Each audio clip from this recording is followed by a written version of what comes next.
مہمان کو کہ وہ کلام اللہ کی تلاوت فرمائیں۔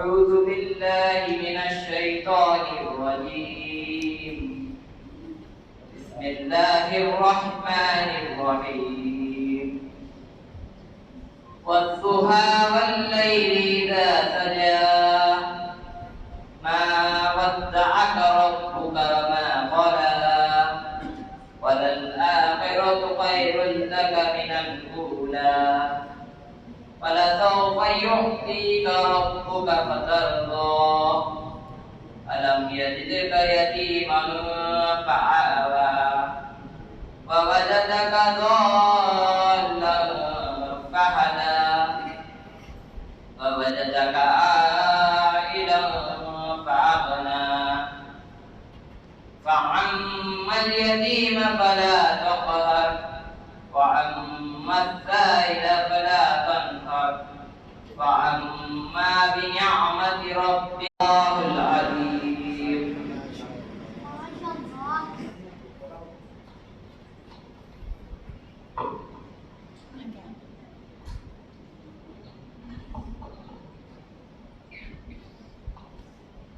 کلام اللہ کی تلاوت کے بعد بارگاہ خیر الانام میں نذرانہ العقیدت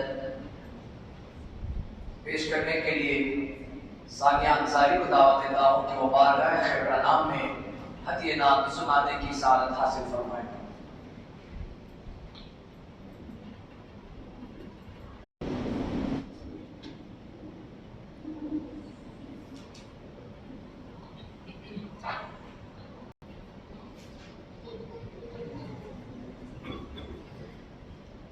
السلام علیکم ورحمۃ اللہ وبرکاتہ۔ وعلیکم السلام ورحمۃ اللہ وبرکاتہ۔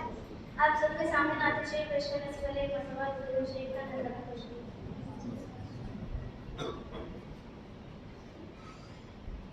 یا وجیح الدین والکرم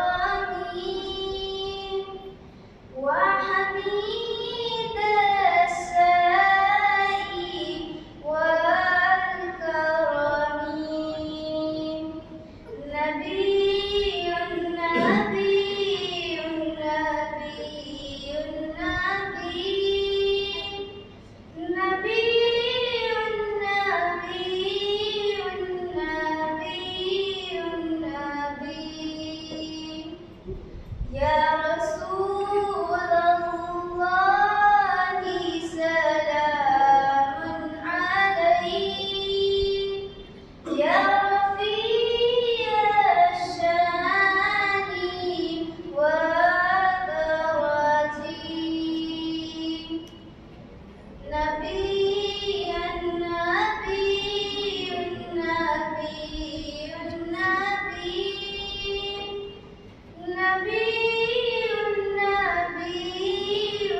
بارگاہ خیر الانام میں ہدیہ نعت کے بعد دعوت خطاب دیتا ہوں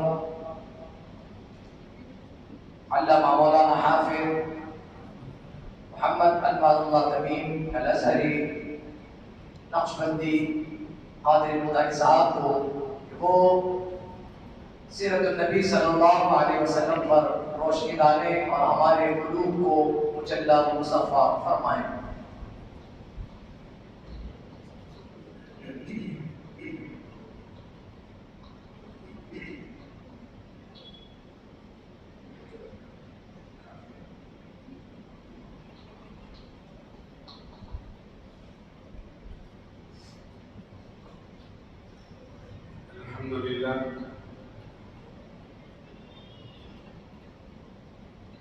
الحمد لله رب العالمين والعاقبة للمتقين والصلاة والسلام على سيد الأشرف الأنبياء والمرسلين وعلى آله الطيبين الطاهرين وأصحابه الأكرمين الأجمعين وعلى من أحبهم وتبعهم بإحسان إلى يوم الدين أجمعين. أما بعد فأعوذ بالله من الشيطان الرجيم. بسم الله الرحمن الرحيم. وإنك لعلى خلق عظيم. صدق الله العظيم. وقال تعالى في القرآن المجيد والفرقان الحميد في شأن حبيبه الكريم ورفعته وعظمته: إن الله وملائكته يصلون على النبي يا أيها الذين آمنوا صلوا عليه وسلموا تسليما. اللهم صل على سيدنا ونبينا ومولانا محمد النبي الأمي وعلى آله وأصحابه أفضل صلواتك وعدد معلوماتك وبارك وسلم. محترم و محتشم حاضرین و سامعین، عزیز طلباء و طالبات، السلام علیکم ورحمۃ اللہ وبرکاتہ. سیدنا محمد رسول اللہ صلی اللہ علیہ وسلم پر درود شریف پڑھنا یہ ہمارے لیے باعث خیر و برکت ہے، باعث نجات ہے. عزیز طلباء و طالبات، یاد رکھو، ہم جتنا حضور پاک کو یاد کریں گے، جتنا پیارے نبی کے نام کا ذکر کریں گے، اتنا اللہ سبحانہ و تعالیٰ ہماری زندگیوں میں برکتیں عطا کرے گا. اگر ہم چاہتے ہیں کہ ہماری زندگی، ہمارا فیوچر، ہمارا مقدر، ہمارا نصیب بہتر سے بہتر ہو، تو ہم پر لازم ہے کہ ہم اپنی اسٹڈی پر جیسے فوکس کر رہے ہیں، ایسے ہی اسلام میں دین پر چلنے کے لیے پیارے نبی پر کثرت سے درود شریف پڑھنا ہو. اگر ہم کثرت سے درود پڑھتے رہیں گے تو جو پریشانیاں آنے والی ہیں، جو موجودہ پریشانی ہے، اللہ وہ دونوں کو پیارے نبی کے ذکر کی وجہ سے، ان کی برکت کی وجہ سے دور کر دے گا.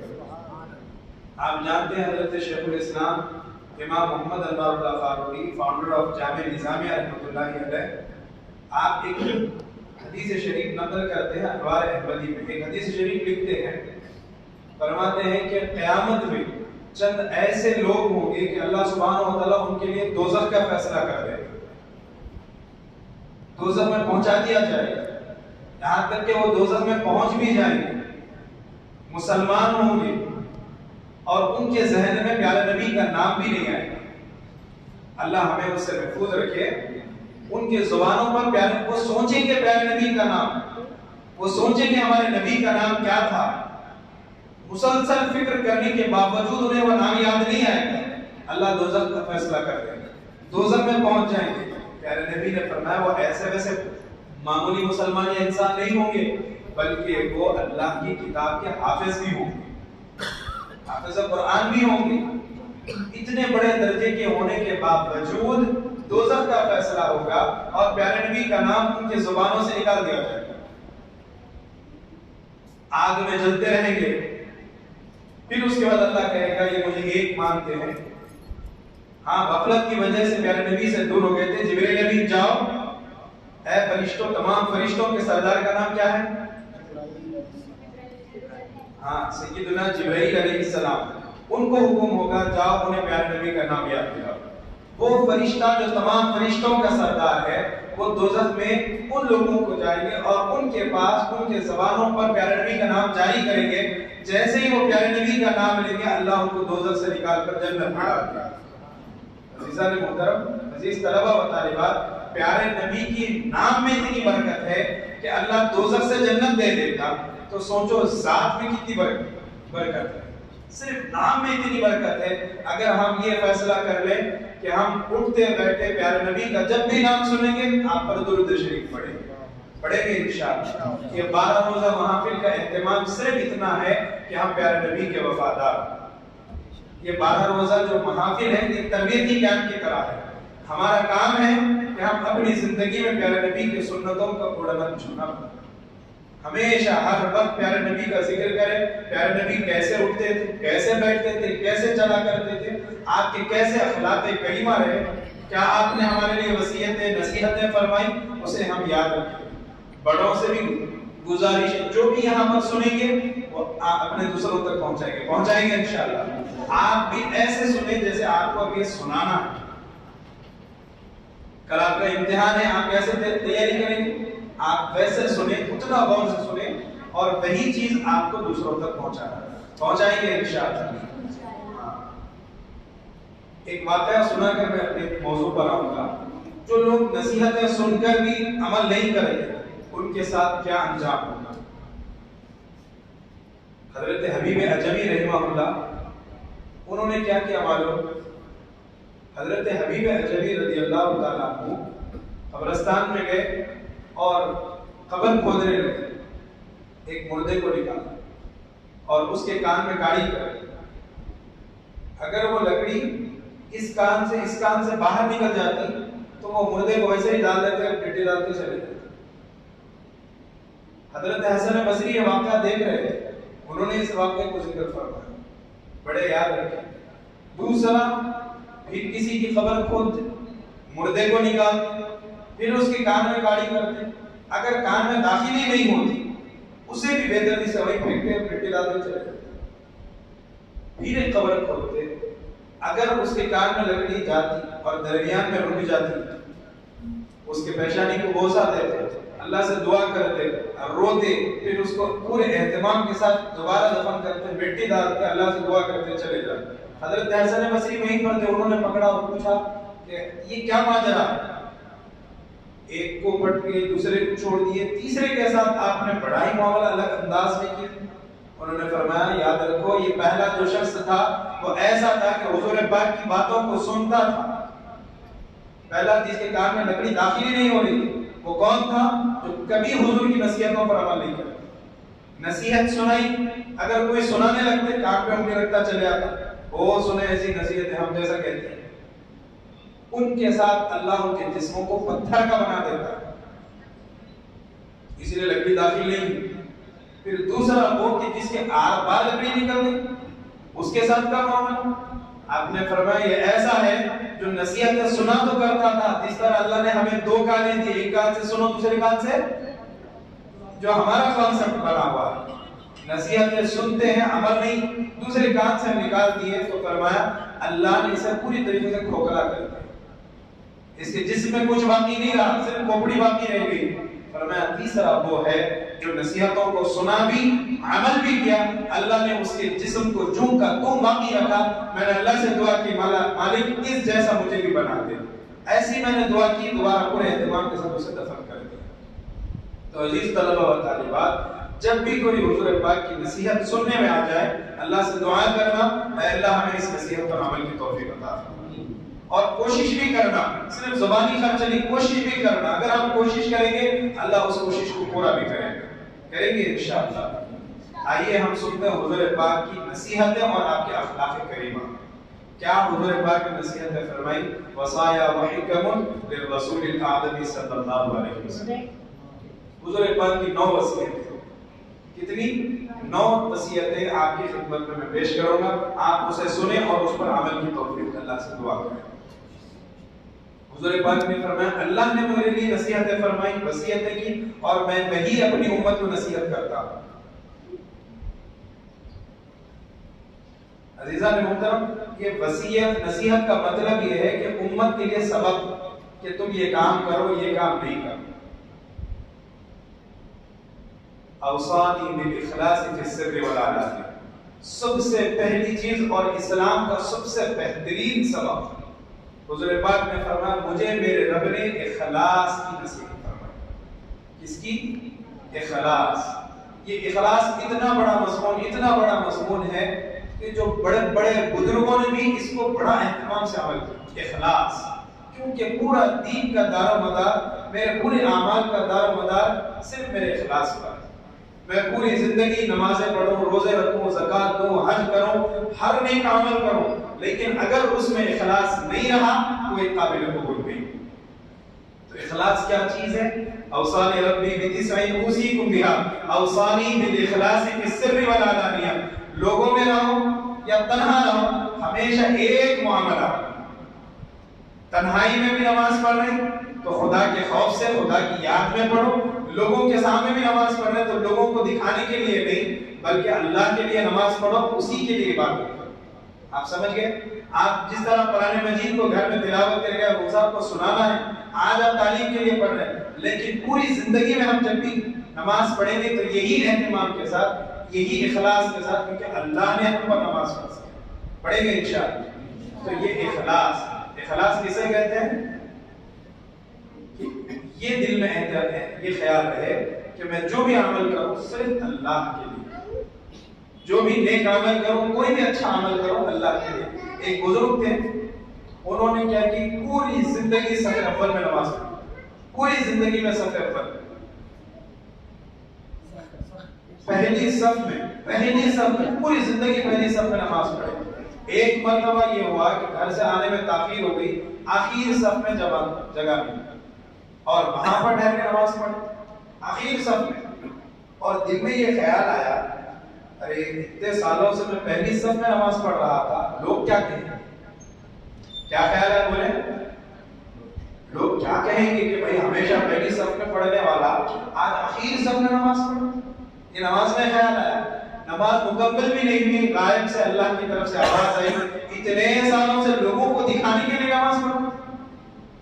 حالانکہ وہ نہیں تھے ویسے، اس کے باوجود ان کے دل میں ذرا خیال آیا، یہ اخلاص سے ذرا نکل گئے. اللہ سبحانہ و تعالیٰ نے اسی وقت ان کے لیے آواز آ گئی، اب تک لوگوں کو دکھانے کے لیے نماز پڑھو. آپ کو معلوم، توبہ کرے، خوب توبہ کرے اور پوری زندگی کی نماز قضا کرنے کا اعلان کرے. ایک اخلاص آپ کی نمازوں کو برباد کر سکتا. اگر اخلاص کم، اگر اس میں اخلاص نہیں تو آپ کی کوئی عبادت قابل نہیں ہوگی. تو حضور پاک نے کیا فرمایا؟ اخلاص سے کام لو. تبھی تو حضور پاک کی زندگی کو ہم نے دیکھا، پڑھا ہے کہ حضور پاک کی پوری زندگی اخلاص سے بھری. تنہائی میں بھی ہوتے تو وہی معاملہ، لوگوں میں، جماعت میں، گروہ صحابہ کے درمیان ہوتے تب بھی وہی معاملہ. والعدل فی الرضا والغضب. دوسرا آپ نے فرمایا لوگوں کبھی کوئی بھی معاملہ ہو انصاف کا معاملہ ہو، ہمیشہ حق کا ساتھ دو. آپ کا دوست، آپ کا بھائی، آپ کی بہن، وہ صحیح ہو غلط ہو، آپ کا کام ہے کہ آپ صحیح کا ساتھ دیں. والعدل فی الرضا والغضب. آپ اس سے راضی ہو یا نہ ہو، آپ اس سے راضی بھی ہو یا اس سے ناراض بھی ہو، دونوں صورتوں میں آپ کا کام ایک ہی ہے کہ آپ حق کا ساتھ دیں. والعدل فی الرضا والغضب. اگر آپ کے والد غلط ہیں، آپ کا بھائی صحیح ہے، آپ بتائیں یہ صحیح ہے. آپ کے والد صحیح ہے، آپ کے ٹیچر غلط ہے، آپ بتائیں کہ میرے والد صحیح ہے.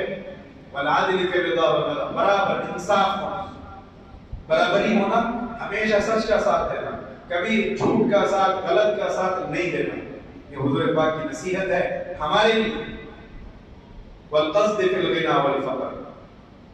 غریب کے ساتھ ہو کہ امیر کے ساتھ، ہر دو کے ساتھ معاملہ ایک. آپ غریب کی دعوت میں جا رہے ہیں، آپ امیر کی دعوت میں جا رہے ہیں.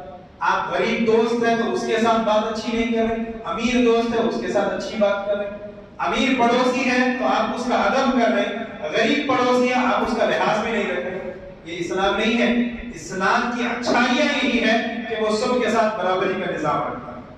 یہ اسلام کی اچھائیاں ہیں. حضور پاک نے ہمارے لیے نصیحت فرمائی کہ جس سے آپ غریب ہو کہ امیر ہو، دونوں کے ساتھ کیا کرو؟ ایک جیسا سلوک. وَأَنْ أَعْفُوَ عَنْ مَنْ ظَلَمَنِي، فرمایا اگر کوئی آپ پر ظلم کرے، کوئی آپ پر زیادتی کرے، کوئی آپ کو نقصان پہنچائے، آپ اس کے ساتھ صلہ رحمی کا معاملہ کرو، آپ اس کو معاف کر دو. وَأَنْ أَعْفُوَ عَنْ مَنْ ظَلَمَنِي، جس نے ظلم کیا اسے تم معاف کر دو. حضرت امام حسین رضی اللہ تعالیٰ عنہ کو جس نے شہید کیا کربلا کے میدان میں، آپ نے کربلا کا واقعہ خطیب صاحب سے سنا ہے. وہ جو کربلا کے میدان میں جو دشمنان نے حضرت اہل بیت اطہار کے خلاف میں جو فوج تھی، اس میں ایک شخص تھا، وہ بچ گیا. اور اس نے کیا کیا، بعد میں حضرت امام زین العابدین رضی اللہ تعالیٰ عنہ جب خلیفہ بنے، جب آپ کو اللہ سبحانہ و تعالیٰ نے مقام و مرتبہ دیا، آپ کے پاس غریب لوگوں کا لنگر چلتا تھا، آپ کھانا کھلایا کرتے تھے، اس وقت وہ شخص آیا. حضرت امام زین العابدین کون ہے؟ بولے کون ہے جی؟ ہاں، حضرت امام حسین کے بیٹے ہیں، حضرت امام زین العابدین، جس کو علی اوسط کہا گیا. تو حضرت امام زین العابدین نے کیا کیا معلوم، لوگوں کو، اپنے لوگوں کو قریب بلا کے کہا اس شخص کو جو ہے خوب کھانا کھلاؤ، اس کا بڑا خیال رکھو. ایک دن گزر گیا، وہ جانے کے لیے کہا تو اس کو کہا تمہاری مرضی، تم جانا چاہتے ہو جاؤ، یا سکون سے رہنا چاہتے ہو رکھو، تمہارے لیے کوئی مشکل نہیں. پھر اس کو کیا کہا، پورے لوگوں کو کہا گیا ان کا خیال رکھو. دوسرا دن ہو گیا، تیسرا دن ہو گیا، وہ خیال کرنے لگا کہ یا مجھے جانتے نہیں، یہ مجھے پہچانتے نہیں کہ میں کون ہوں، میرے ساتھ اتنی ہمدردی، 3 دن ہو گئے کھانا کھلانا پلانا رہنا میرے ساتھ، بہترین مہمان نوازی، جانتے نہیں ہیں. آخر میں خود پریشان ہوا، آگے حضرت امام زین العابدین سے پوچھنے لگا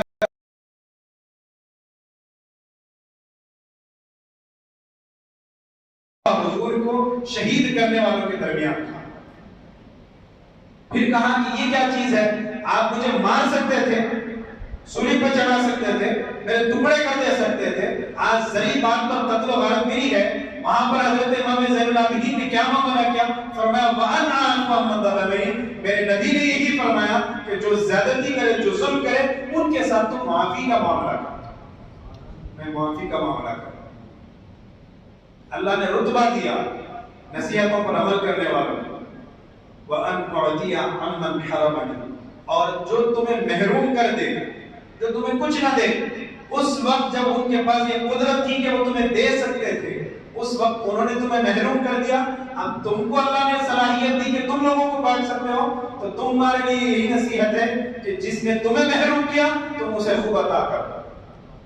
یہ اسلام کی اچھائیاں ہیں. اگر آپ سے کوئی پوچھے کہ اسلام کی کوالٹیز کیا ہیں، اسلام میں کیا اچھائیاں ہیں، کیا تمہارے نبی نے اچھائی بتائی کہ لوگ فوج کے فوج لوگ قبیلہ اسلام میں داخل ہو گیا؟ صرف 40 سال کے عرصے میں آدھی دنیا سے زیادہ میں لوگوں نے اسلام کو قبول کر لیا. کیا کوالٹیز ہے اسلام میں؟ آپ یہ سنائیں لوگوں نے، اسلام نے یہی بتایا ہے جس نے ظلم کیا اس کے ساتھ معافی، جس نے محروم کیا اسے تم خوب عطا کرو، اور امیر غریب کے ساتھ ایک معاملہ کرو. غلط صحیح دونوں میں کون صحیح ہے اس کا ساتھ دو، گرچہ تمہارا رشتہ دار، گرچہ تمہارا دشمن ہو. عزیزان محترم، یہ اسلام کی اچھائیاں ہیں. اس چیز کو آپ ذہن نشین رکھیں. اور ہم بہترین امت ہے، کیوں؟ اس لیے کہ ہم لوگوں کو اچھائیاں بتاتے ہیں. ہمارا کام ہے کہ اچھائیاں لے کے جائیں، لوگوں کو سنائیں، تاکہ ان کے دل میں بھی اسلام کی محبت پیدا ہو. میں بڑوں سے مخاطب ہوں، اگر ہم نے ایک کو بھی مسلمان نہیں بنایا تو ہم تو جواب دہ ہیں. اگر ہم مسلمان بنانا چاہیں، ہمارے سامنے یہ چیزیں موجود ہیں. ہم یہ چیزوں کو اپنے پاس رکھیں، اور جو بھی آپ کا دوست ہو جو اسلام سے تعلق نہیں رکھتے اس کے سامنے یہ اچھائیاں بتائیں کہ بھائی کس مذہب میں یہ چیز ہے. آپ کو معلوم بچوں، کسی مذہب میں یہ اچھائیاں نہیں جو ہمارے مذہب میں. ہمارے دین اسلام کی یہ کوالٹی ہے کہ ہم ہر ایک کے ساتھ اچھا معاملہ کریں. دیگر لوگوں کے پاس، دیگر مذاہب میں، دینوں میں یہ چیزیں نہیں ہیں، ہمارے پاس ہے. ہمارے مذہب میں کتنی اچھائیاں پیارے نبی نے بتائی معلوم. ہر مسئلے پر گفتگو موجود ہے، ہمارے پیدا ہونے سے ہمارے انتقال تک ہر مسئلہ ہمارے پاس موجود ہے. ہمارے پیدا ہونے سے انتقال مرنے کے بعد ہمیں کیسے قبر میں رکھیں، کیسا ہمارے ساتھ معاملہ ہوگا، کیا کیا معاملہ ہوگا، اسلام میں یہ تمام کوالٹیز موجود، تمام چیزوں کا ذکر موجود۔ آپ طہارت کو جانتے ہیں، آپ طہارت سے کیسے فارغ ہوں، آپ بتاؤ کسی مذہب اسلام کسی دوسرے مذہب میں نہیں ملے۔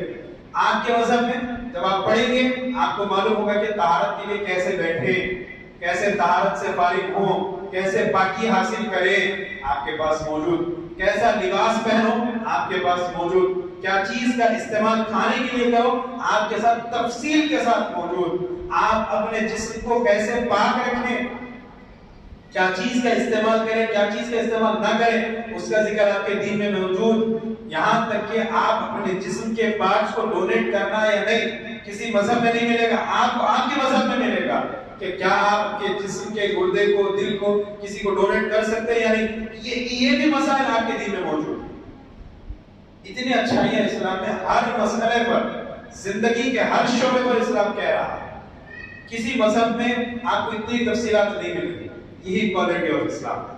یہ آپ سنا سکتے ہیں لوگ الغرض واصل من قطعنی، آج کا سب سے بڑا رونا، بچیاں طالبات یہاں پر موجود ہیں، جو لوگ ہم سے رشتے توڑتے ہیں، جو ہم سے دور دور بھاگتے ہیں، اسلام کیا کہہ رہا ہے؟ اسلام کہہ رہا ہے واصل من قطعنی، جس نے آپ سے رشتہ داری توڑ دی، مسلمانوں پیارے نبی نے نصیحت فرمائی کہ تم ان سے اپنے رشتے کو مضبوط کرو، جو آپ سے رشتہ توڑ لیں آپ ان سے اپنے رشتے کو مضبوط کرو، بتاؤ اپنے غلط فہمیاں، مس انڈرسٹینڈنگ دور کرو، کر کے اپنے اسلام کو اور مسلمانوں کو قریب کرو۔ آپ جانتے ہیں حضور پاک علیہ الصلوۃ والسلام نے 40 سال کی عمر آپ کی، آپ نے اعلان نبوت فرمایا۔ کتنے سال میں بھائی؟ 40 سال میں اعلان نبوت ہوا۔ اس کے بعد 13 سال آپ مکے میں رہے، اس کے بعد 10 سال آپ مدینہ شریف میں رہے۔ کتنے سال؟ اسلامی زندگی کتنی ہو گئی؟ 23 سال۔ کتنے ہوئے؟ 23 ایئرز۔ صرف 23 سال میں جب آپ اس دنیا سے تشریف لے گئے کتنے مسلمان تھے معلوم؟ 1,10,000 صحابہ کی تعداد تھی۔ کتنے؟ آپ مکے میں 13 سال رہے، 40 سال اعلان نبوت سے پہلے، اعلان نبوت کے بعد 13 سال، تو 53 سال آپ مکے میں رہے، لیکن اتنا دین کی تبلیغ نہیں ہوئی، آپ نے یہ اتنا کھل کر نہیں اظہار کیا، لیکن جب آپ مدینہ شریف آئے آپ نے کھل کر بتایا۔ کیوں؟ اس لیے کہ مکے میں کفار بہت تھے، ان کے سامنے صرف حضور اپنے اخلاق کو ذکر کرتے، اپنے اچھائیوں کو بتاتے ہیں، اس سے لوگ مسلمان ہوتے گئے، یہاں تک کہ جب مدینہ شریف پہنچے تو مدینہ میں حضور آنے سے پہلے مسلمان وہاں پر موجود ہوئے۔ مدینہ شریف حضور پہلی مرتبہ جب مدینہ آئے وہاں پر مسلمان آلریڈی پہلے سے تھے، حضرت ایوب انصاری تھے جس کے گھر حضور آرام کرے، جہاں پر حضور کا حجرہ بنا۔ آپ جو مقام ہے کس نے دیا ہوا تھا؟ حضور نے فرمایا میری اونٹنی جہاں بیٹھے گی وہی میرا حجرہ ہوگا، وہی میرا مقام، میرا گھر ہوگا۔ وہ حضرت ایوب انصاری کا گھر تھا۔ تو الغرض عزیزان محترم، بتانا مقصد یہ ہے کہ حضور پاک علیہ الصلوۃ والسلام نے اپنے اخلاق اور اپنے اچھائیوں کے ذریعے سے اسلام کو پھیلایا۔ تو ہمارا بھی کام ہے کہ ہمارے پاس اللہ نے معجزے کی طاقت نہیں دی، کرامت کی طاقت نہیں دی، تو ہمارے پاس بچا کیا؟ ہمارے پاس ہمارے اخلاق اور اسلام کی اچھائی، ہم اس کے ذریعے سے اپنے اسلام کو، اپنے دین کو مضبوط بھی کر سکتے ہیں، لوگوں تک دین پہنچا بھی سکتے ہیں۔ عزیزان محترم، حضور پاک علیہ الصلوۃ والسلام کے 23 سال، پھر اس کے بعد خلفائے راشدین کے 30 سال، کتنے ہو گئے؟ 30 23 53 سال، کتنے ہوئے؟ آپ جانتے ہیں اسلام کتنا تھا؟ آج 1440 سال ہو گئے، 1440 سال ہوئے اسلام کے آئے ہوئے۔ صرف 50 سال میں خلفائے راشدین کے دور تک اللہ سبحانہ و تعالیٰ نے 7 بر اعظم اسلام کو پھیلا دیا، تلوار کی بنیاد پر نہیں بلکہ صرف اخلاق، نصیحت، وصیت کی بنیاد پر لوگوں کو بتایا اسلام کی اچھائیاں، ایک ایک کو بتایا، پکڑے۔ لوگوں نے کہا ہمارے پاس یہ چیز ہے، صحابہ نے بتایا ہمارے پاس یہ چیز ہے۔ لوگوں نے کہا اگر ہمارے پاس اگر کوئی مارنے پہ آ جائے ہم اس کے پورے خاندان کو ختم کر دیتے ہیں۔ اسلام نے کہا تم ایک کو قتل کرو گے، اللہ سبحانہ و تعالیٰ قرآن کے حوالے سے اسلام بھی یہ کہہ رہا ہے اگر تم ایک کو قتل کرو گے ناحق کے، تم نے پوری انسانیت کو قتل کر دیا، تم نے اتنا بڑا ظلم کیا۔ تو اس نے بھی سوچنے پر مجبور کہ واقعی ہم نے انسانیت کو مار دیا۔ اسلام ٹیچ ہے ہیومینٹی ناٹ اے ٹیرر، دہشت گردی کو اسلام نہیں پھیلاتا، انسانیت کو پھیلاتا ہے۔ انہوں نے انسانیت کا درس دینا شروع کیا، اتنا انسانیت پر کام کیا، اتنا انسانیت پر کہ ان کے دل، آج آپ ایک کی محبت دل سے نہیں نکال سکتے، صحابہ نے اپنے اخلاق کے ذریعے سے 360 بتوں کی محبت دلوں سے نکالی۔ آپ میں طاقت ہے، آپ ایک کی محبت دل سے نکال سکتے ہیں؟ آپ 50 وظیفے پڑھ لیں، آپ ایک کو دل سے نہیں اتار سکتے۔ اور انہوں نے 300 سے زیادہ بتوں کی عبادت جو دلوں میں کر رکھی تھی، ان کے دلوں سے وہ محبت کو نکال کے پھینک دیا۔ کیسے نکالا؟ کوئی کرامت نہیں تھی، بلکہ صرف ان کا اچھا سلوک رہا، ان کے صلہ رحمی، ان کا اخلاق کریمہ رہا۔ صحابہ کرام، حضرت عمر رضی اللہ تعالیٰ عنہ سامنے فوج کھڑی ہوئی ہے، حضرت عمر فوج کے ساتھ کھڑے ہیں، سامنے مخالفین کھڑے ہیں۔ حضرت عمر نے خطاب کیا کہ لوگوں، اسلام میں یہ اچھائیاں ہیں، یہ کوالٹیز اسلام کے ہیں۔ اسلام کیا کہتا ہے؟ اسلام یہ کہہ رہا ہے اگر کوئی عورت بیوہ ہے، کوئی بیوہ عورت ہے، تو دیگر مردوں کو کہا جا رہا ہے کہ تم اپنی بیویوں سے ان بیواؤں کے سامنے محبت نہ کرو، ان کے سامنے اچھی مٹھاس والی محبت والی گفتگو نہ کرو۔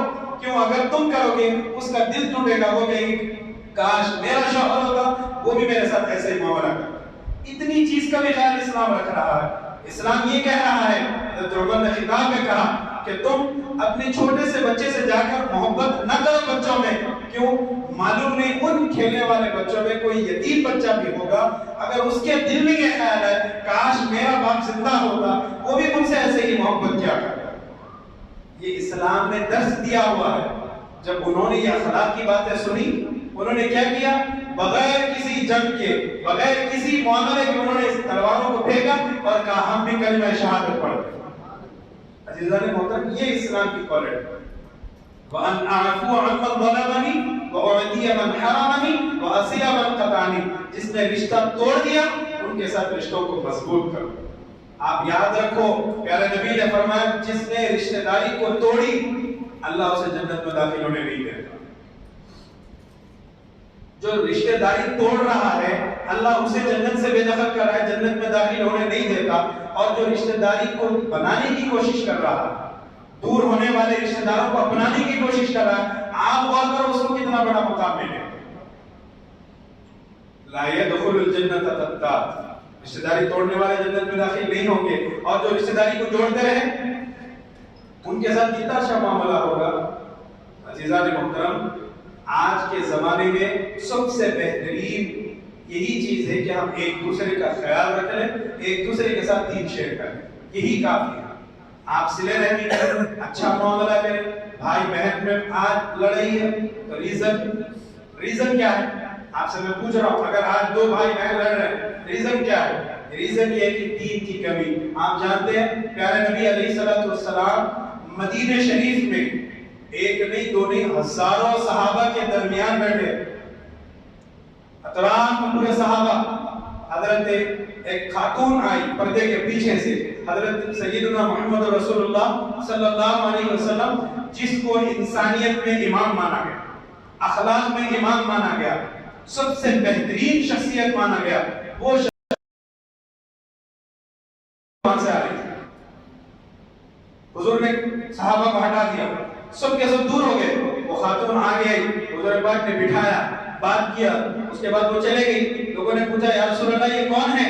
کہا کہ کوئی اور نہیں ہے، یہ میری بہن حلیمہ سعدیہ کی بیٹی۔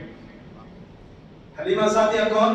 جو حضور کی رضائی ماں ہے، جو عرب کے طور طریقے کے مطابق جب بچہ پیدا ہو تو گاؤں میں جہاں پر ہریالی زیادہ ہو وہاں پر بچے کو لے جاتے تاکہ ماں کی ہوا پانی کی وجہ سے نشو و نشاط اچھی ہو، بچے میں مضبوطی ہے، طاقت ہے۔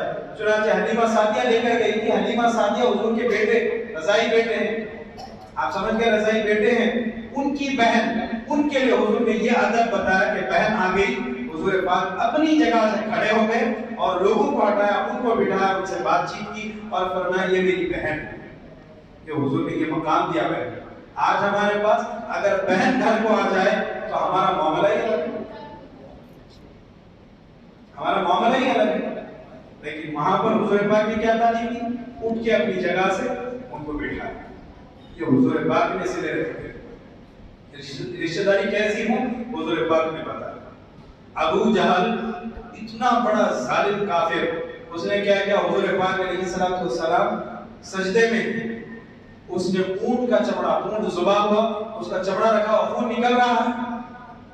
مکے میں حضور پاک سجدے میں ہیں، حرم کعبہ میں ہیں، خانہ کعبہ کے سامنے. اس نے بدماشی کے طور پر وہ پورا چمڑا اٹھایا، لا کے حضور کی پیٹھ پر رکھ دیا. ابھی خون نکل رہا ہے، اس پیٹھ پہ رکھ دیا. حضور سجدے میں ہیں. ایک خاتمہ دیکھی اور فوری بھاگتے ہوئے حضرت حمزہ کے پاس گئے. حضرت امیر حمزہ حضور کے چچا بھاگتے گئے، جا کے کہا آپ کے بھتیجے محمد بن عبداللہ صلی اللہ علیہ وسلم کے ساتھ یہ معاملہ ہوا ہے. حضرت امیر حمزہ ابھی تک اسلام قبول نہیں کیے تھے. رفتار کے ساتھ آئے، تلوار ہاتھ میں لیے ہوئے، گھوڑے پر تیزی کے ساتھ آئے، گھوڑے سے اترے اور تلوار کی جو مونٹ اوپر کی ہوتی ہے اس سے ابو جہل کے ساتھ میں مارے. سب پھٹ گیا ابو جہل کا. حضرت امیر حمزہ کفار مکہ میں بڑے سردار، قریش کے بڑے سرداروں میں آپ کا مقام، بڑے جاہ جلال، جسامت والے، قد و قامت والے، طاقت شجاعت والے، کوئی سامنے نہیں جاتا. حضرت امیر حمزہ ایک مارے، سر پھٹ گیا. آپ نے چمڑا ہٹایا اور کہا کہ تم اس کی عبادت کی وجہ سے، ان کے دین کی وجہ سے زیادتی کرتے ہو. جاؤ آج میں امیر حمزہ کے اسلام قبول کرتا ہوں، میں بھی اسلام قبول کرتا ہوں. اتنی جہالت ابو جہل نے دکھائی. حضور پاک نے کیا فرمایا؟ کئی مرتبہ دین کی دعوت دی. جب اس کو قبر میں ڈالا گیا، جب پہلی جنگ بدر میں اس کو مارا گیا، قبر میں ڈالا گیا، قبر پر آگے کھڑے ہو کے کہنے لگے چچا میں نے کتنی مرتبہ تمہیں دین کی دعوت دی، کتنی مرتبہ میں نے وہ کیا، کتنی مرتبہ میں آپ کو اللہ کا پیغام نہیں سنا. حضور نے یہاں پر بھی رشتہ داری کا لحاظ. حضرت عمر پیچھے سے آئے کہنے لگے یا رسول اللہ یہ تو مردہ ہے، مر گیا، آپ کی باتیں سنے گا؟ آج اولیاء اللہ کے دربار میں جانے سے بہت سے لوگ اعتراض کرتے ہیں. حضرت عمر فاروق نے کہا یہ سنے گا؟ مردہ مر گیا قبر میں. حضور پاک نے فرمایا عمر یہ تم سے زیادہ مجھے سن رہا ہے، یہ تم سے زیادہ مجھے سن رہا ہے. آپ غور کریں، ایک کافر جو غیر مسلم جس کا مذہب سے کوئی تعلق نہیں، وہ قبر میں زندہ ہو کر باہر والے کی بات سنے گا، اور جس نے پوری زندگی اللہ اللہ اللہ اللہ کہنے میں گزار دی اس کی سماعت کا عالم کیا ہوگا؟ کیا اندازہ لگا سکتے ہیں؟ الغرض المہم وآصل من قطعنی. تو طلبہ و طالبات آپ یہ بات یاد رکھیں کہ رشتہ داری توڑنا یہ اللہ کے غضب کو دعوت دینا. آج ہمارے پاس بچپنے میں ہم کہتے ہیں کٹی کہتے ہیں، وہ بات الگ ہے، لیکن ہمیشہ یاد رکھو دلوں میں کسی کی ناراضگی کو نہیں بٹھانا. اگر کوئی ہم سے مخالفت کرے، کوئی دشمنی کرے تو آپ اس کو سمجھائیں، اس کے بڑوں کو بات کریں، محبت سے رہیں، لیکن دلوں میں ناراضگی بٹھا کر ان سے انتقام نہیں لینا. حضور پاک نے فرمایا 3 باتیں بالکل صحیح ہیں. پہلی بات یہ کہ جو انتقام نہیں لیتا اللہ اس کا انتقام لے گا. اگر کوئی ظلم کرے، کوئی تمہارے ساتھ زیادتی کرے، بدماشی کے طور پر تمہیں فیل کرے، ایگزام میں تمہیں بدماشی کے طور پر فیل کر دے، تم کیا کرو گے؟ جا کے اس کی گاڑی کو نقصان پہنچاؤ گے، ان کے برقعے کو پھاڑو گے، ان کے کپڑوں کو پھاڑو گے، سیاہی لگاؤ گے. یہ تمام چیزیں انتقام میں آئی. پیارے نبی نے فرمایا اگر تم خاموش ہو جاؤ، اللہ پر چھوڑ دو، اللہ اس کا انتقام لے گا، اللہ اس کا انتقام لے گا. دوسرا وہ جو ایک دوسرے کے ساتھ زیادتی کے باوجود صلہ رحمی سے معاملہ کرے، وہ تم سے اچھا سلوک نہیں کرتا، تم اس کے ساتھ اچھا سلوک کرو گے، اللہ اس کا بہتر اجر تمہیں دے گا. تیسری بات، اپنی جائیداد اپنی دولت بڑھانے کے لیے اپنے آپ کو فقیر ظاہر کریں، اپنے آپ کو فقیر، اللہ اسے بھی معاف نہیں کرے گا. الغرض عزیزان محترم، وَأَصِلَ مَنْ قَطَعَنِي وَأَنْ يَكُونَ صَمْتِي فِكْرًا. پھر فرمایا 9 وصیتوں میں سے بات چل رہی ہے، وَأَنْ يَكُونَ صَمْتِي فِكْرًا. جب بھی خاموش بیٹھو تو پب جی کیسے کھیلو نہیں، بلکہ خاموش بیٹھے تو غور. اللہ سبحانہ و تعالیٰ نے اس دنیا کو کیسے بنایا، کیسے یہ دنیا چل رہی ہے، کیسے اللہ نے ہمارے جسم کو بنایا، کیسے اللہ نے ایک اعجازی شان ہمارے جسم میں دی. سوچو تنہائی میں اللہ کی قدرتوں کو. تو آپ کو ہم کو اندازہ ہوگا واقعی ہمارا مالک بے مثال ہے، ہمارا خدا بے مثل و بے مثال ہے، کوئی اس کا ثانی نہیں ہو سکتا۔ آپ جانتے ہیں دنیا میں کتنے لوگ ہیں؟ کتنے لوگ ہیں بتائیں؟ کتنے لوگ دنیا میں آج زندہ ہیں؟ 2011 کی میگزین کے مطابق پوری دنیا میں 4 ارب سے زائد لوگ موجود ہیں۔ 4 ارب میں 400 کروڑ سے زائد لوگ موجود ہیں پوری دنیا میں۔ اب پیدا ہوئے حضرت آدم سے لے کر اب تک کا اندازہ تو کوئی رکھے نہیں، پھر اب قیامت تک کتنے آئیں گے اس کا بھی اندازہ ہمیں معلوم نہیں۔ تو میرے پیارے بچوں آپ غور کرو، اتنے لوگ ہیں، سب کو اللہ نے 10 ہاتھ دیے، 10 انگلیاں دی، سب کو آنکھ دی۔ آپ جاؤ معلوم کر لو سب کا فنگر پرنٹ الگ، سب کے آنکھ کے اندر کی پتلی کی جو لینس ہے وہ الگ، سب کے چہرے الگ۔ لوگوں نے مشہور رکھا ہے کہ ایک چہرے کے 7 لوگ اللہ نے پیدا کیے، یہ کوئی ضروری نہیں ہے، یہ بات پھیلی ہوئی ہے، کوئی مضبوط بات نہیں، اوتھینٹک نہیں ہے۔ تو میرے پیارے عزیز طلبہ و طالبات، بتانا مقصود یہ ہے کہ خدا کی قدرت پر غور کرو کہ ایک جیسے ہاتھ ہیں لیکن اس کے اندر کے جو نشانات جسے فنگر پرنٹس ہم کہتے ہیں، آپ کا اسمارٹ فون آپ لگا کر دیکھ رہے ہو انگلی سے نہیں کھولتا، آپ کے ممی ان کا فون ہے ان کے ہاتھ سے کھل جاتا ہے، آپ کے ہاتھ سے نہیں کھلتا۔ مطلب یہ ہے کہ اتنے انسانوں کے اللہ نے ایک جیسے ہاتھ بنائے لیکن اس میں بھی تبدیلیاں ہیں، ایک جیسے ہاتھ نہیں ہے، ایک جیسے فنگر پرنٹس نہیں ہیں، اتنے لوگ ہیں ایک جیسا چہرہ نہیں ہے، اتنے لوگ ہیں سب کو 2 آنکھیں ہیں لیکن ان کی آنکھوں کے اندر جو لینس ہے وہ ایک جیسے نہیں ہے۔ کتنی اللہ نے محنت کی ہم پر، کتنی اللہ نے اعجاز رکھا ہمیں کہ ہمارا جسم کسی دوسرے کی طرح نہیں ہے، تو وہ بنانے والا ایک مالک اس کے جیسا کون ہو سکتا ہے؟ اللہ نے آسمان کو بنایا، آپ ایک پیپر کو کھڑا کرو ہوا میں نہیں کھڑا سکتے، آپ میں یہ طاقت ہے؟ آپ کی ٹوپی کو ہوا میں رکھ سکتے بغیر کسی پلے سہارے کے؟ ہم یہ چھت بنائے، اللہ کا گھر ہے، مسجد ہے، اس کے باوجود ہم یہ چھت کو بنا نہیں سکے، بغیر پلے کے سہارے کے ہم چھت بھی نہیں رکھ سکتے۔ اللہ نے ہمارے سروں پہ آسمان کو رکھا بغیر کسی سہارے، تاکہ ہم غور کریں واقعی مالک کی اعجاز نہیں ہے۔ جو ہمارا خدا ہے، جو ہمارا خالق ہے، اس کی شان الگ ہے، اس کی نرالی شان ہے۔ ہم جو نہیں کر سکتے بس وہی ہے جو کر سکتا ہے۔ آپ کسی انسان کو بنا سکتے ہیں ایسے ہی؟ آپ کی یہ طاقت ہے؟ نہیں بنا سکتے۔ اللہ نے دیکھو ایک زمین ہے، ایک زمین جس کو آپ کھودنے کی کوشش کرو اپنے ہاتھ سے، آپ نہیں کھود سکتے، آپ کو سبل ہونا ہے، آپ کو مشین ہونا، لیکن ایک معمولی سا پودا جس میں پھونکو تو پودا پلٹ جائے گا، اللہ نے اس میں اتنی طاقت رکھی کہ وہ زمین کو چیر کر باہر نکالا۔ آپ کے ہاتھوں میں طاقت ہے، آپ کی پھونک سے وہ پودا گر جائے گا، لیکن آپ سوراخ کر کے زمین میں سے نہیں نکال سکتے، وہ بغیر کسی سہارے کے نکل جاتا ہے۔ یہ خدا کی قدرت۔ تو خدا کی قدرت پر غور کرو، اے یکون سمتی فکرا، جب بھی خاموشی رہو، موقع مل جائے، فرصت ملے، سوچو کہ ہمارے رب نے ہمارے لیے کیا کیا شان ہے۔ وَنُطْقِي ذِكْرَا، جب بھی بول بولا کرو تو کیا کرو؟ اللہ کی بات کرو۔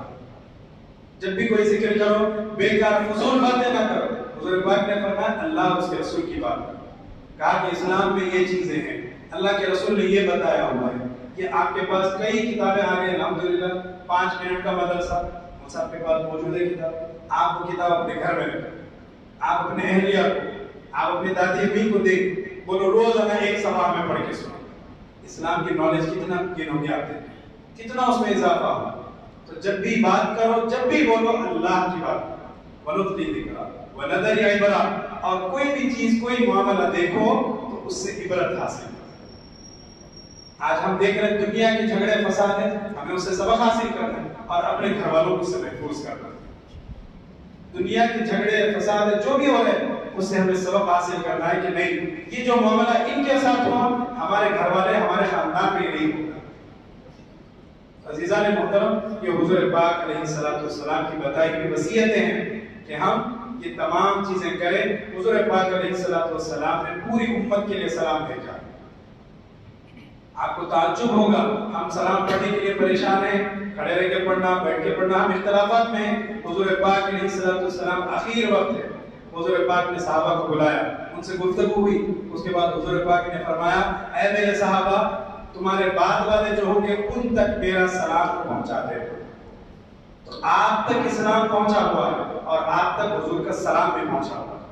اس مسجد فاروق اعظم میں جتنے بیٹھے ہیں سب کو حضور پاک نے سلام بھیجا ہوا ہے۔ حضور نے فرمایا اے میرے صحابہ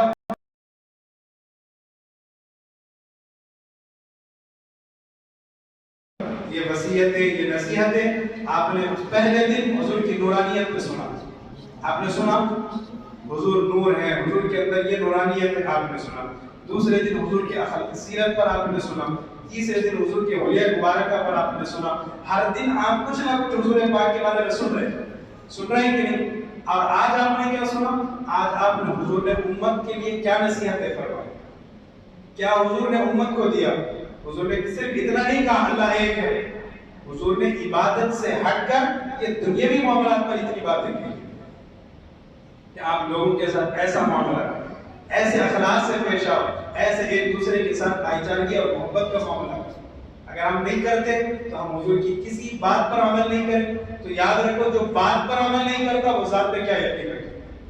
تو مطلب یہ ہوا جو بندہ بات مانے وہی بندہ ذات مانے، یعنی جو حضور پاک کی بات کا اقرار کرے میں حضور پاک کی بات کو مانتا ہوں، تو مطلب یہ ہوگا حضور کی ذات کو بھی مانتا، یہی مطلب ہوا نا۔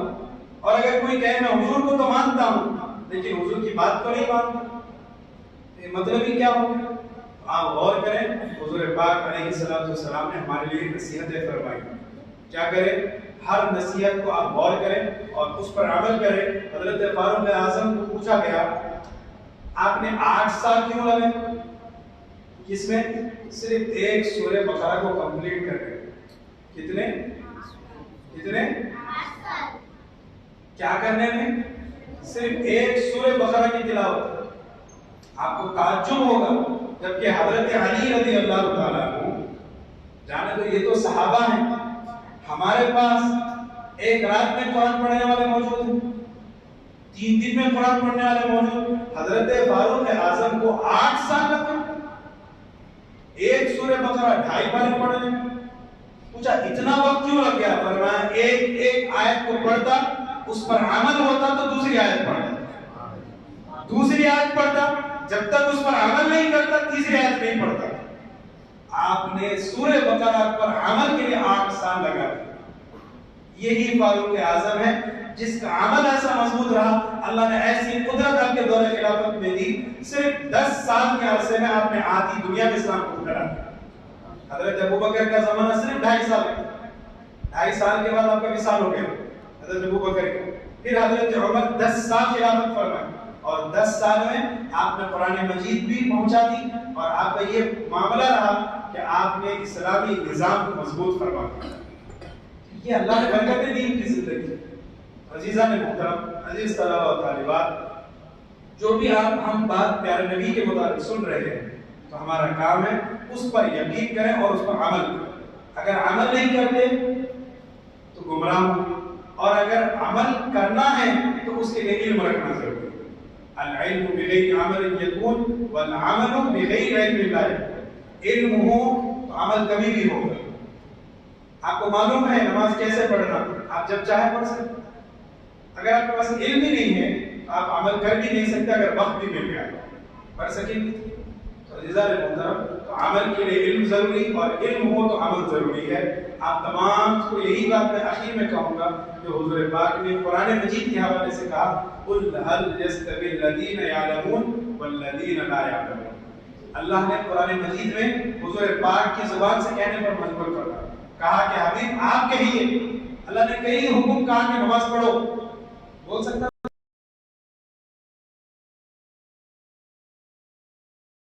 سکتے علم والا بغیر علم والا، جاہل بھی نہیں کہا۔ یعلمون والذین لا یعلمون، جو علم رکھتا ہو اور جو علم نہیں رکھتا، یہ دونوں برابر نہیں ہیں، ان دونوں میں فرق ہے۔ علم والا عمل کرے گا کیوں؟ اس کے پاس علم ہے، اور وہ علم رکھ کر عمل کرے گا، اللہ اس کے مقام مرتبے کو بلند بالا بھی کرے گا۔ اسی لیے حضور پاک علیہ السلام کی ایک حدیث شریف جو امام غزالی نے نقل فرمائی، فرمایا ایک علم والا 2 رکعت نماز پڑھے، اور جو علم نہیں رکھتا عمل خوب کرتا ہے اس کے 100 سال کی عبادت۔ فرمایا اس کی 100 سال کی عبادت ایک طرف ہوگی اور علم والے کی 2 رکعت نفل ایک طرف ہوگی. اللہ سبحانہ و تعالیٰ ان دونوں کا جب موازنہ کرے گا تو علم والے کی 2 رکعت کا وزن زیادہ ہوگا اور یہ 100 سال کی عبادت کا وزن کم ہوگا. کیوں؟ اس لیے کیونکہ ہم جب علم رکھ کر نماز پڑھیں گے تو ہم جب اللہ اکبر کہہ کر ہاتھ باندھیں گے ہمیں یہ فکر ہوگی کہ ہم اللہ کے سامنے ہیں. علم والے کا حال یہ ہوگا، ہم ڈریں گے، گھبرائیں گے، ادھر ادھر نہیں دیکھیں گے، کوئی خیالات دور نہیں رہ جائیں گے، ہمیشہ اللہ کے خوف میں ہوں گے. حاضرین محترم، آخر بات آپ سن لیں. صوفیاء کرام نے نماز پڑھ کر کچھ لوگ اپنے آپ پر ظلم کرتے ہیں، نماز پڑھ کر ظلم کرتے ہیں. لوگوں نے پوچھا نماز پر ظلم کیسا ہوگا؟ نماز تو عبادت ہے. کہا کہ نہیں، نماز پڑھ کر وہ اپنے آپ پر ظلم کرتا تھا. بولے وہ کیسا؟ کہا کہ وہ جو نماز کے آخر میں اللہم انی ظلمت نفسی ظلما کثیرا ولا یغفر الذنوب الا انت فاغفر لی، یہ کیوں پڑھتا ہے؟ یہ پڑھتا اس لیے صوفیاء کہتے ہیں کیونکہ اس نے اللہ اکبر کہہ کر خدا کے دربار میں حاضری دی، اس کے بعد اپنے ذہن کو کہیں اور لے کر چلا گیا، بارگاہ خداوند میں بے ادبی کی، گناہ کر گیا، اللہ کے سامنے کھڑا ہو گیا. حضور نے فرمایا ایسے پڑھو جیسے یہ سمجھ کہ اللہ تمہیں دیکھ رہا ہے، وہ تو دیکھ ہی رہا ہے، تم اس کے دربار میں ہو. نماز ایسے پڑھو جیسے تم اللہ کو دیکھ رہے ہو، اللہ تمہیں دیکھ رہا ہے. اگر یہ خوف باقی نہیں رہا تو تم نماز میں بے ادبی کرو گے، گناہ ہوگا. تم رکوع میں گئے، بازو والے کو ڈگر رہے ہو، سجدے میں گئے، بازو والے کو ٹوکے مار رہے ہو، گولی مار رہے ہو، تکلیف دے رہے ہو، فون آیا، فون کو کٹ کرنے میں مصروف ہو، اپنی توجہات نماز میں نہیں ہے، دیگر جگہ ہے، تو تم بارگاہ خداوند میں ٹھہر کر اپنے آپ پر ظلم کیے. اللہ نے وہ ظلم کو نوٹس کر دیا اور اسے لکھ دیا. تم نماز کے آخر میں اللہ سے اس ظلم کا معافی مانگتے ہو، اے اللہ میں نے اپنے آپ پر ظلم کیا، ظلمت نفسی ظلما کثیرا، بڑا ظلم کیا، ولا یغفر الذنوب الا انت، مالک تیرے علاوہ کوئی اور اس ظلم کو معاف کرنے والا نہیں، تیرے علاوہ اس گناہ کو معاف کرنے والا کوئی نہیں ہے. ہم یہ نماز کے آخر میں کہتے ہیں. تو اللہ حاضرین محترم، نماز پڑھنا، علم والے کے پاس جب نماز ہوگی تو ان تمام چیزوں کا وہ خیال رکھے. تو ہم ابھی چھوٹے ہیں، ہمارے پاس مواقع بہت ہے، ہم کوشش کر خوب علم حاصل کریں گے انشاءاللہ. دینی علم بھی ہوگا، دنیاوی علم بھی ہوگا، کریں گے انشاءاللہ. دین بھی حاصل کریں گے اور دنیاوی علوم بھی حاصل کریں گے. کیوں؟ ایک طرفہ کیوں نہیں؟ اس لیے کہ اللہ کے رسول کو ایک دعا بہت پسند، ہمیشہ دعا کرتے تھے. کون سی دعا؟ ربنا، اس کا ترجمہ ربنا آتنا فی الدنیا حسنہ، اے اللہ ہمیں دنیا میں بھی اچھا رکھ، وفی الآخرت حسنہ، اور آخرت میں بھی اچھا رکھ. مطلب دین بھی اچھا بنا، دنیا بھی اچھا بنا، وقنا عذاب النار، اور دوزخ سے نجات دیتا. حضور پاک نے یہ دعا ہمیشہ کی اور یہ پسند بھی فرماتے ہیں، اور قرآن مجید میں بھی یہ دعا موجود ہے. عزیزان محترم، اس آیت کے پیش نظر میں آپ کی خدمت میں عرض کروں، اس سے ثابت ہوتا ہے کہ آپ اپنی دنیا بھی اچھی بنائیں، آخرت بھی اچھی بنائیں. آپ آخرت اچھی بنانے میں آپ دنیا کو چھوڑ دیں گے، میں کوئی دنیاوی تعلیم حاصل نہیں کروں گا، یہ آپ کی جہالت ہے. آپ نے اسلام کو سمجھا نہیں. آپ کہیں گے میں صرف اللہ اور اس کے رسول کی باتیں پڑھوں گا، دنیا کو کوئی ہنر نہیں، دنیا کی کوئی تعلیم نہیں، کوئی سرٹیفکیٹ نہیں، یہ آپ کی جہالت ہے. اگر آپ یہ کہیں کہ میں دنیا میں نام کماؤں، دین کا کچھ بھی اندازہ نہیں، یہ بھی آپ کی جہالت ہے. ہمارا کام مسلمان کا یہ ہے کہ ہم دین بھی حاصل کریں، دنیا بھی حاصل کریں، دین میں بھی بہتر، دنیا میں بھی بہتر. کیوں؟ اللہ کے رسول سیدنا محمد رسول اللہ صلی اللہ علیہ وسلم، آپ نے امت کو یہی تعلیم دی اور آپ نے باضابطہ پریکٹیکل کر کے بتایا. کیسے؟ جب جنگ بدر ہوئی اور مسلمانوں کو کامیابی ہوئی، جب مسلمان کامیاب ہوئے اور وہاں پر کفار مکہ کے کچھ لوگ قید ہو گئے تو ان کو پکڑا گیا. تو حضرت عمر نے کہا حضور اجازت ہے سب کے سر قلم کر دو، سب کی گردنیں اڑا دو. حضور پاک نے فرمایا نہیں، مارنا کرنا نہیں ہے. کیا کرنا ہے؟ ان تمام کو حضور پاک نے فرمایا تمہیں جو ہنر آتا ہے وہ میرے مسلمان صحابہ کو سکھاؤ اور آزاد ہو جاؤ. تمہیں پلمبر کا کام آتا ہے تم وہی سکھاؤ، الیکٹریشین کا کام، جو فن تمہارے پاس ہے.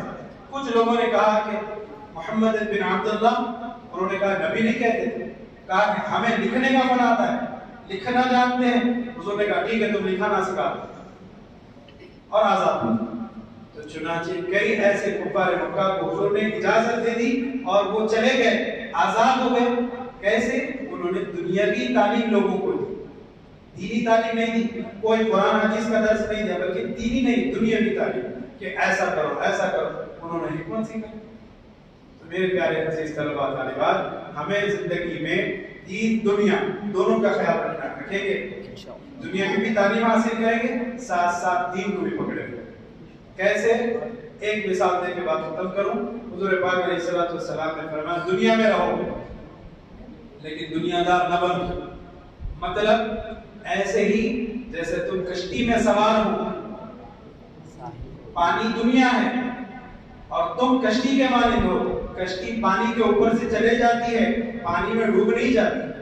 اگر پانی میں ڈوب جائے تو اب وہ کشتی باقی نہیں رہتی۔ ایسے ہی تم دنیا میں ہو تو تم کشتی کی طرح چلے جاؤ، اگر تم دنیا میں ڈوب جاؤ گے تو تم اب مسلمان باقی نہیں رہو۔ چنانچہ حضور پاک نے آخر خطبہ جب دیا، آخر خطبہ جب آپ نے دیا، منبر پر کھڑے ہو کر حجۃ الوداع کے موقع پر آپ نے یہی مسلمانوں سے کہا کہ تم اتنی زیادہ تعداد میں ہو کہ مجھے اس بات کا خوف نہیں ہے کہ تم مشرک ہو جاؤ گے، تم پھر سے اسلام سے ہٹ جاؤ گے، تم پھر سے بت پرستی کرو گے، مجھے اس بات کا خوف نہیں ہے۔ اے میرے صحابہ، مجھے اس بات کا خوف ہے کہ تم کہیں دنیا دار نہ بن جاؤ، تم دنیا میں نہ پڑ جاؤ، اس بات کا خوف حضور پاک نے فرمایا۔ تو میرے عزیز طلباء طالبات، دین دنیا دونوں کو لے کے چلنا ہمارا یہ فریضہ ہے۔ ہم مسلمان ہیں، آج ہم نے جو باتیں سنی ہے آپ یہ گھر تک پہنچائیں گے انشاءاللہ، سب پہنچائیں گے۔ میں بڑوں سے بھی گزارش کروں گا کہ اپنے گھر والوں، اپنے اہل و عیال میں جتنے لوگ ہیں سب کو بٹھائیں، ہفتہ واری مجلس بنائیں، ہفتے میں ایک دن ہی صحیح، دادا ہیں آپ نانا ہیں، آپ بڑے، ہفتے میں ایک دن آپ مسجد کے خطیب صاحب کو موقع دیں، بولے ایک ہفتہ 1 گھنٹہ ہمارے ساتھ چلے، آپ لے جاؤ سیٹرڈے کی نائٹ، کیونکہ سنڈے ہالیڈے ہے، سیٹرڈے نائٹ آپ پورے کو بٹھاؤ، پورے گھر والوں، اپنے اطراف اکناف والوں، ایک ٹاپک، حضور پاک کی سیرت، صحابہ کی زندگیوں پر کیا چیز تھی کہ صحابہ اتنا قربان ہو، ہزاروں کی تعداد میں شہید ہونے کو تیار، سامنے 1 لاکھ کی فوج ہے اور خود 10,000، یہ کون سی عقل بنتی ہے؟ لیکن انہوں نے ٹھہرنا پسند فرمایا، سامنے 1,000 کی فوج اور خود 313، لیکن سامنے ٹھہرنے کو پسند فرمایا۔ آخر کیا چیز تھی صحابہ میں؟ آخر کیا ان کے ہاتھوں میں کرامتیں تھی کہ وہ سمجھے ہم 2 ہاتھوں سے تلواریں پھیرائیں؟ نہیں، ان کے بعد ایک یقین الگ تھا، وہ کامل محبت تھی۔ تو وہ چیزیں ہم اپنے گھر والوں کو بتائیں گے انشاءاللہ، بتائیں گے انشاءاللہ۔ تو وہ ایک طریقہ بنائیں، صرف جمعہ تو ہم یہ کافی نہیں ہے، کیونکہ ہر جمعہ آپ خود محسوس کر رہے ہیں ہر جمعہ بیان ہو رہا ہے، وہ بھی ناکافی ہو رہا ہے، 1 چھوڑ کے 2 چھوڑ کے، عرب میں صرف 1 مسجد تھی، اس سے پوری دنیا میں پیغام پھیل گیا ہے۔ آج ہمارے پاس ہر محلے میں ہر 2 گلی میں 1 مسجد موجود ہے، اس کے باوجود ہمارے پاس دین کی اتنی کمی ہے۔ کون بنے گا کروڑ پتی میں مسلمان پہنچ گیا، کون بنے گا کروڑ پتی میں مسلمان بندہ پہنچ گیا، ایجوکیٹڈ ہے، تعلیم یافتہ، کون ہے ایجوکیٹڈ بندہ پہنچا، کون بنے گا کروڑ پتی میں، اس سے اس کے اسلام کے بارے میں پوچھا، اب یہاں پر اس کی جہالت آ گئی، مسلمان بندہ، اس سے پوچھا گیا ہو از دا فادر آف محمد رسول اللہ، 4 نامیں دیے گئے، عبد المطلب، حضرت حمزہ، ابو لہب، عبداللہ، اس نے کہا آئی تھنک حمزہ، ایجوکیٹڈ بندہ، دینی تعلیم کہاں کی، دنیاوی تعلیم سے کون بنے گا کروڑپتی میں پہنچ گیا، پورے ہندوستان میں اس شخص کو دیکھ، مسلمان بندہ، اس سے سوال ہوا کہ کون پیارے نبی کے ابا ہیں، پیارے نبی ہمارے جو نبی ہیں ان کے والد کا نام کیا ہے، 4 آپشن دیے گئے، اس نے کہا حضرت امیر حمزہ، چچا ہیں حضرت حمزہ، ابا چچا ہیں، ان کو کیا جواب دینا تھا، بولو بھائی، حضرت عبداللہ حضور کے والد ہیں نا، لڑکے کو یہ جواب دینا تھا، اس کا تعلیمی معیار کتنا کم، دنیاوی تعلیم میں دیکھو اتنے بڑے مقام پہ پہنچ گیا، اور دینی تعلیم میں بالکل ابتدائی سوال ہمارے مسجد کے بچے بول سکتے، اس نے وہ بھی جواب دینے سے قاصر تھا۔ اب ہم غور کر لیں، ہمارے پاس اتنے مساجد ہیں، اتنے مراکز، اتنے مدارس، اتنے مکاتب، اتنی خانقاہیں، سب ہونے کے باوجود یہ کمی کیوں ہے؟ کمی اس لیے کیونکہ ہم اب آمادہ نہیں۔ پہلے جگہ کم تھی، لوگ آمادہ تھے، لوگ سیکھنے کا شوق رکھتے تھے، اب سکھانے والے بے شمار ہیں، سیکھنے والے کم ہو گئے۔ تو ہماری کوشش یہی ہے کہ آپ بڑوں سے میں مخاطب ہوں، آپ ہفتے والی ایک اجلاس رکھیں، پیر کے دن، منگل کے دن آپ، چہارشنبے کو آپ، جمعرات کو آپ، جمعے کو آپ، ہفتے کو آپ، خطیب صاحب دم ہو جانا، ان کے پاس جتنا علم دینی ہے سب ان سے لے لینا۔ کریں گے کوشش انشاءاللہ، کریے۔ آج بھی عرب ممالک میں یہ چیز قابل ذکر ہے اور وہ کرتے بھی ہیں۔ آج بھی ان کے بعد محافل ہوتے ہیں اور وہ لوگ کیا کرتے ہیں معلوم، اپنے ایک بڑے معلم کو اپنے پاس رکھتے ہیں اور ہفتے والے کے بعد پروگرام ہوتا ہے۔ میں عرب کی سرزمین پر 1 سال تعلیم حاصل کی، میں نے وہ چیز نوٹس کی ہے۔ انہوں نے کیا، ان کے پاس ہماری طرح مدارس جگہ جگہ تو نہیں، ان کے پاس مساجد میں دروس ہوتے ہیں۔ وہ کیا کرتے ہیں، اپنے گھروں میں اہتمام، ہفتے والی پروگرام ان کے پاس ہوتا ہے اور ان کے بعد یہی معلم ان کے پورے خاندان کو تعلیم دیتے ہیں۔ اللہ ہم تمام کو کہنے سے زیادہ، سننے سے زیادہ، بولنے سے زیادہ دین کو سمجھنے، دین کو سمجھانے کی توفیق عطا فرما، اسلام پر عمل کرنے، عمل کروانے کی توفیق عطا فرما۔ حضور پاک سیدنا محمد رسول اللہ صلی اللہ علیہ وسلم کے اخلاق کریمہ کو سمجھنے اور اس پر عمل کرنے کی توفیق عطا فرما، اپنانے کی توفیق عطا فرما، سنتوں پر زندگی گزارنے کی توفیق عطا فرما۔ الہ العالمین 12 روزہ جو ہم اجتماع کر رہے ہیں اسے کامل اور مکمل فرما اور اس میں برکتیں عطا فرما۔ جو بھی اس میں موجود ہے مالک، اپنے فضل و کرم سے ان کی اس شرکت کو قبول فرما، ان کے اور ان کے اہل و عیال کی زندگی میں برکتیں عطا فرما، دین کو سمجھنے اور سمجھانے کی ہم تمام کو توفیق عطا فرما۔ الہ العالمین ہر سال اسی طرح اہتمام کی توفیق عطا فرما۔ الہ العالمین پیارے نبی علیہ الصلوۃ والسلام کے ہر سنت کو اپنانے کی توفیق عطا فرما، سنتوں کو بتانے کی توفیق عطا فرما، سنتوں کو زندہ کرنے کی توفیق عطا فرما۔ الہ العالمین اس برکت کے ذریعے سے ہمارے پریشانی کو دور فرما، ہمارے جائز مقاصد میں کامیابی عطا فرما، ایک دوسرے میں محبت خلوص عطا فرما، ایک دوسرے میں بھائی چارگی عطا فرما، ریاکاری سے، حسد سے، نفرت سے، مخالفت سے محفوظ فرما۔ الہ العالمین ہم تمام کہنے سے زیادہ، بولنے سے زیادہ، سننے سے زیادہ دین پر عمل کی توفیق عطا فرما، نصیحتوں پر عمل کی توفیق عطا فرما۔ ربنا تقبل منا الفاتحہ۔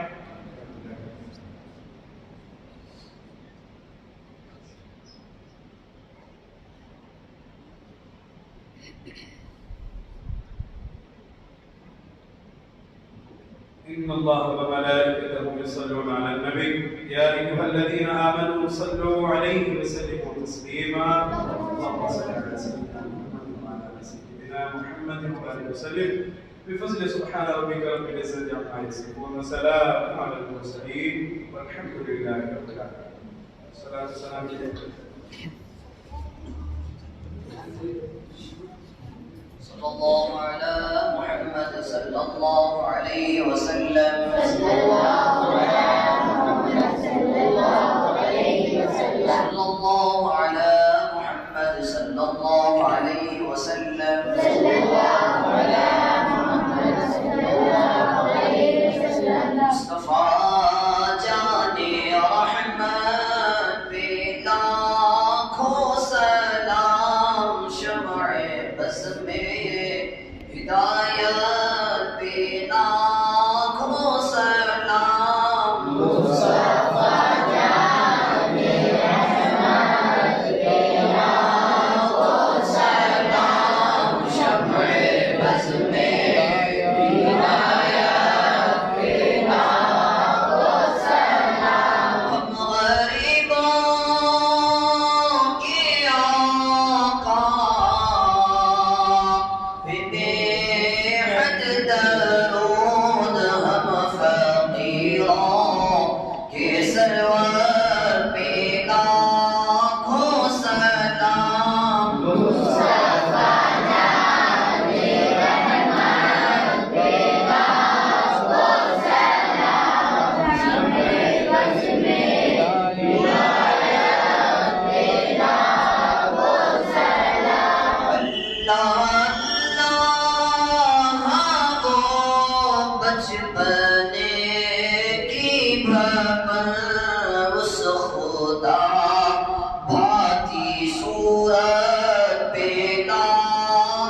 المحترم. اللهم اجعل صلاتنا وسلامنا ودعاءنا روضة فيها النبي المكرم برحمتك يا ارحم الراحمين والحمد لله رب العالمين. آپ تمام اسلامی حضرات کے ہم ممنون و مشغول ہیں اس محفل میں